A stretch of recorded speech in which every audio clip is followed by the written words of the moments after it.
Olá, está no ar o Câmara em Pauta, o programa que traz as principais discussões que movimentaram o Legislativo paulistano durante a semana.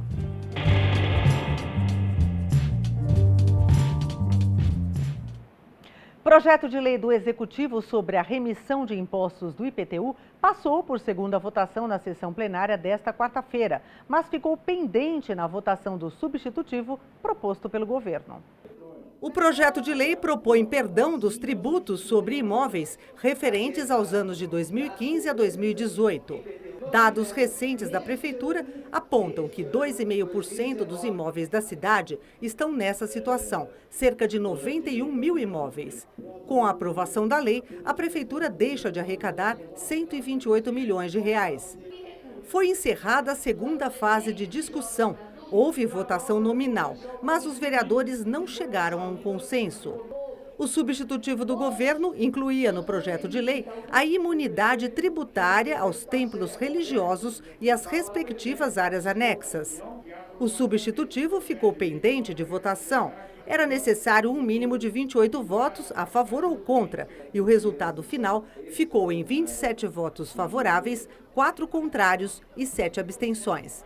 O vereador Cláudio Fonseca, do Cidadania 23, votou contra e partiu do princípio que a contribuição é importante para os investimentos na cidade. Eu votei contra esse projeto que torna mais ampla ainda a isenção para os templos religiosos, templos que já possuem imunidade assegurada pela Constituição, isenção através da lei aprovada aqui na Câmara Municipal em 2004. Eu acho que todos deveriam contribuir, ainda que fosse com pouco, para que a cidade e aqueles que têm capacidade de contribuição. Para a vereadora Ruth Costa, do PSD, que votou a favor, o texto do substitutivo foi coerente. Na verdade, essa lei de isenção do IPTU para templos religiosos, ela já existe. E é que houve um erro na lei e agora a gente está consertando. O Executivo achou melhor mandar uma lei que não tivesse interpretação, que tivesse a coisa correta para não dar interpretação dupla. É importante que o governo reconheça, né, de alguma forma, a nossa contribuição social. A bancada do PT preferiu se abster e questiona a falta de uma política de isenção mais equilibrada. A planta genérica de valores, que dá base para a cobrança do IPTU, foi sendo corrigida pela inflação. Mas a tabela de isenção e de desconto não foi corrigida pela inflação. Isso gerou cobranças de imóveis de até 50% a mais do que o ano passado, 60%, 70%. Então, o nosso substitutivo dava a solução definitiva e era só corrigir a faixa de isenção ou desconto. E, infelizmente, o governo não concordou com essa visão nossa e apresentou simplesmente um projeto que resolve para trás, 2015 a 2018, a cobrança de uma suposta dívida para trás, gerada por essa mudança de tabela. E para frente, nem resolve o ano de 2019. Quem pagou a mais esse ano vai ficar pago e não tem o que fazer. E esse projeto do Executivo, ele vem para fazer uma remissão. E é lógico, a oposição quer implementar isso na questão de uma faixa de isenção, majorando uma coisa que eles deixaram de fazer lá no passado. Então tem que deixar muito claro isso.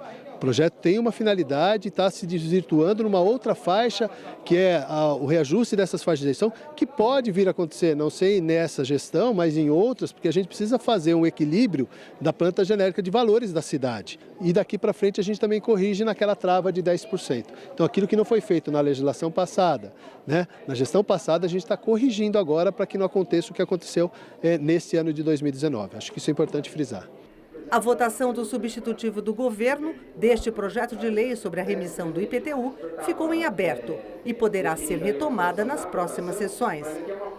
Bem, a pendência do substitutivo do governo ficou para a próxima sessão. A gente percebe que há um consenso entre os vereadores no projeto original, né? Isso é um ponto bastante favorável.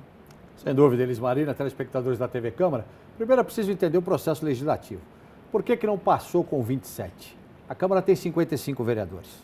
Então, metade mais um. Metade são 27,5. Por isso, o número 28, que é o número efetivamente para quórum para aprovação de projetos.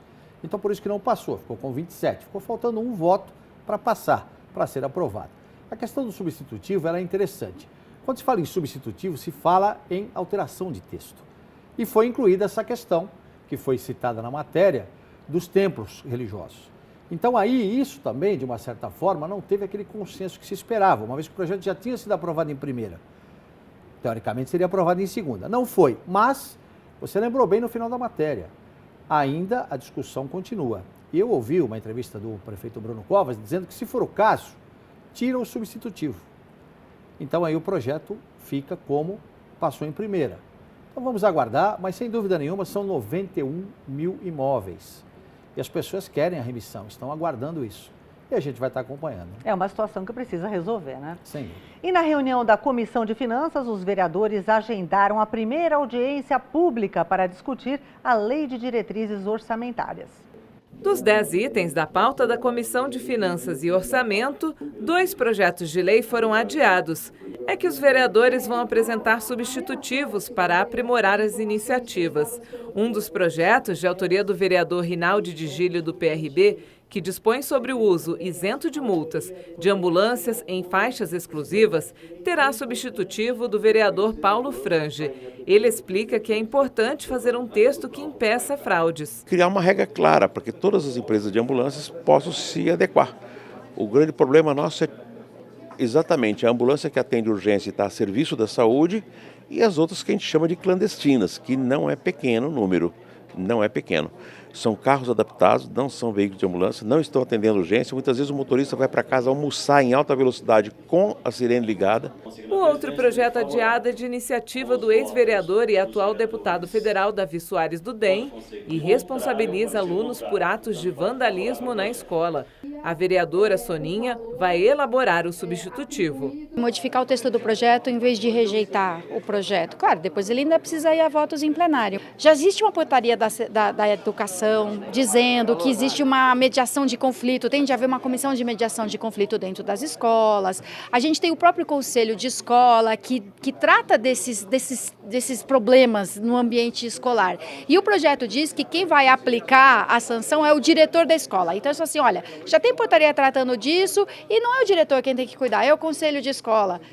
Então vamos fazer, o texto prevê isso. A primeira audiência pública para discutir a Lei de Diretrizes Orçamentárias, que fixa as metas e prioridades da administração pública, foi agendada pela comissão. O convite está sendo expedido para o secretário municipal da Fazenda, Felipe do Chateau, para a presidência do TCM também, o conselheiro João Antônio, os representantes da Secretaria da Fazenda, da sociedade civil, todas as entidades interessadas no assunto, para que a gente possa fazer uma boa audiência pública no dia 8 de março, às 10 horas da manhã, aqui no plenário.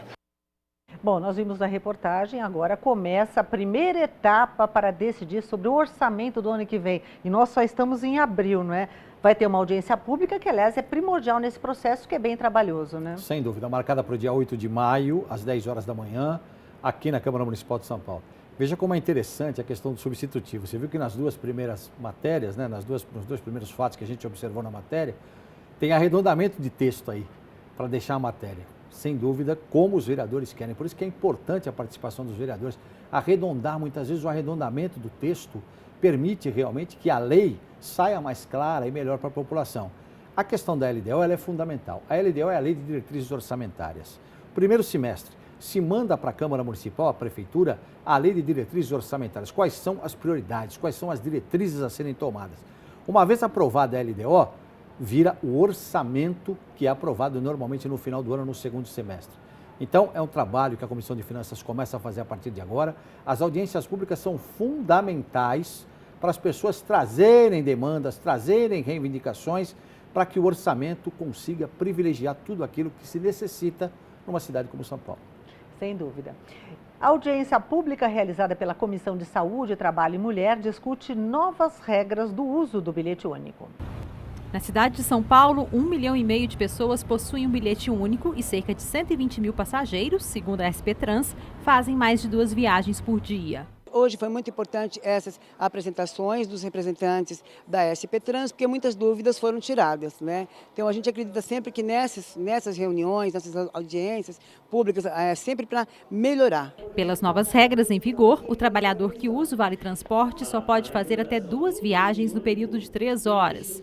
Antes, o sistema permitia até 4 viagens no período de 2 horas. Segundo o IDEC, a medida prejudica o usuário. O custo do trabalhador e por mexer com integrações, impacta quem mora longe, quem faz integrações, sendo moradores mais pobres, de periferia, que já fazem viagens piores e mais demoradas. Então, é uma medida bastante injusta nesse sentido.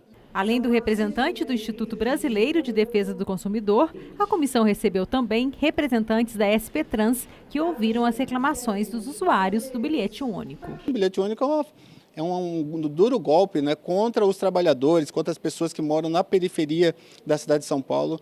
A mudança das regras do bilhete único, fazendo com que pessoas não consigam mais fazer a integração com o número de bilhetes que elas têm disponíveis, né, no horário que tem disponível. Então, também é um assunto sério, é um assunto grave. Pois é, o bilhete único é alvo de crítica dos vereadores, né? E afetou principalmente as pessoas que moram um pouco mais longe, né? A prefeitura, em princípio, tentou fazer um remanejamento no Vale Transporte, para aquelas pessoas que usam Vale Transporte, dizendo que a empresa teria que arcar com determinados valores que a prefeitura estava subsidiando. O que acontece aí é o seguinte: quando você muda uma regra como essa, é complicado, porque você tinha direito antigamente a fazer 4 viagens. Só que agora diminuiu para 2 viagens. Então isso é complicado numa cidade que nem São Paulo. Muitas vezes não dá o tempo da integração. Muito trânsito, Muito trânsito. Em 3 horas aí você tem que gastar de novo, porque não vai dar tempo. Então a Câmara Municipal, mais uma vez, entra na hora certa para, de uma certa forma, tentar arrumar essa situação e tentar, se for o caso, voltar como era antes. Que é o que os vereadores estão pleiteando, né? Pelo que a gente está entendendo. No próximo bloco, o CPI da sonegação tributária e o trabalho das comissões em destaque. Não saia daí, o Câmara em Pauta volta já.